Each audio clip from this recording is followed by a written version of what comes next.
বাড়ির সমস্ত কাজ শেষ করে এবার আমি বসেছি দিয়ার সাথে গল্প করার জন্য। আর এদিকে আমার শাশুড়ি মা গেছে হলো দুপুরের রান্না বান্নাটা সেরে নেওয়ার জন্য। লাঞ্চের প্রিপারেশনে মা কিন্তু অনেক কিছু করে নিয়েছে, আমাকে শুধু ডেকেছিল একটু স্যালাড কেটে নেওয়ার জন্য। বিটরুটের খোসাটা ছাড়াতে ছাড়াতে দেখলাম আমার হাতটা সুন্দর লাল হয়ে গেছে।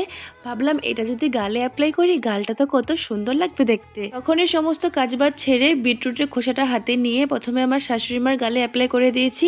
তারপর আমি নিজের গালে অ্যাপ্লাই করে দিয়াকে দেখাতে গেছিলাম। ভেবেছিলাম ও হয়তো আমাকে দেখে হাসবে, কিন্তু ও বললো কি বৌদি আমাকে একটু লাগিয়ে দাও। তারপর আমি দিয়াকেও লাগিয়ে দিয়েছি। এইসব করার পর সুন্দর মতন স্যালাড কেটে দিয়ে আমি এসে পড়েছি ছোট রান্নাঘরে। আর এখানে বানাবো এখন আমি ডিম অমলেট। অমলেটের জন্য আমি কেটে নিয়েছি কাঁচা লঙ্কা, পেঁয়াজ আর একটু টমেটো। অমলেটটা একটু ভারী ভারী খেতে ভালো লাগে, তার জন্য আমি কিন্তু সবসময় দুটা করে ডিম নিই, তাই আজকেও নিয়ে নিলাম। আর আমার হাতের অমলেটটা কিন্তু অনেক ভালো হয় খেতে। তোমরা ভাবতেই পারো অমলেট আবার এটা আমাদের আলাদা কি আছে, সবার তো একই হয়, কিন্তু না, আমি মনে করি সবারই হাতের কায়দা আলাদা। একই রকমের তেল মশলা নুন ব্যবহার করে রান্না করার পরও কিন্তু সবার রান্নার টেস্ট আলাদা আলাদা হয়। জানি না কতজন আমার এই কথার সাথে মিল খুঁজে পাচ্ছ, কিন্তু আমার তো এটাই মনে হয়। তাছাড়া আমার হাজবেন্ড আমাকে বলেছিল আমার হাতে ডিম অমলেটটা খেতে ওর বেশি ভালো লাগে। আচ্ছা যাই হোক, প্রথমে যে ডিম অমলেটটা আমি বসিয়েছিলাম সেটা আমি করেছিলাম দিয়ার জন্য।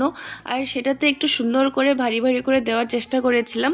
আর পরেরটা যেটা রেডি করে রেখেছি সেটা হলো আমার জন্য। আমি একা একা কিচেনে আছি দেখে দিয়া এসে পড়েছে আমাকে কোম্পানি দেওয়ার জন্য। আর ওর সাথে দাঁড়িয়ে এসব নমুনা করতে করতে আমি ডিমটা এপিটোপিট করতেই ভুলে গেছি, যেটা দেওয়ার জন্য বসিয়েছিলাম। তারপর সেটা এপিটোপিট করতে গিয়ে ভেঙে চুরমার হয়ে গেছে।